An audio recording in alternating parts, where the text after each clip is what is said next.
Free കിക്കാ ആരെടുക്കുന്ന പോലെ ഇങ്ങനെ തമ്മിൽ സംസാരിച്ച് നിൽക്കുക. ഗോൾ കീപ്പർ ഇങ്ങനെ ഇടയിൽ കൂടെ നോക്കുന്നുണ്ട് ആരാ എടുക്കാൻ വേണ്ടി പോകണമെന്ന്. അതിൻ്റെ ഇടയിലാണ് മങ്കട കുട്ടൻ ഫ്രീ എടുക്കുന്നത്. മങ്കട കുട്ടൻ ആ ഐറ്റം എടുക്കാത്ത ഓനിങ്ങനെ പറന്ന് ഗോൾ അടിക്കുന്നതാണ്. ഒരു കാലത്ത് പച്ചക്കുപ്പായത്തിൽ ഉണ്ടാക്കിയ ഓളം ഇന്ന് അതുപോലത്തെ ഒരു സ്ട്രൈക്കർ ഉണ്ടാക്കിയെന്ന് വെച്ചിട്ടുണ്ടെങ്കിൽ സംശയം. കളി കണ്ടോളൂ പറയട്ടെ കുട്ടനെ എന്തെങ്കിലും. അന്ന് ഫ്രാൻസിസും ജൂനിയർ ഫ്രാൻസിസും സെൻറ്ററിൽ കുട്ടനും നെല്ലുന്നുണ്ട്.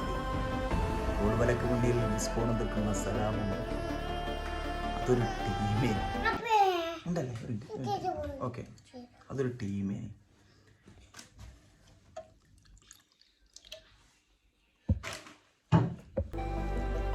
ആ കുട്ടനാണ് ഫ്രീ കിക്ക് കണ്ടിട്ട്. ഫ്രീ കിക്കും അങ്ങനെ എടുക്കാത്ത ആളായതുകൊണ്ട് ആൾക്കാർ വലിയ പ്രതീക്ഷയില്ല. 4 അടി ബാക്കോട്ട് കൂട്ടാണ്ട് ഇറങ്ങിയിട്ട് ഒരടി അടിച്ചു.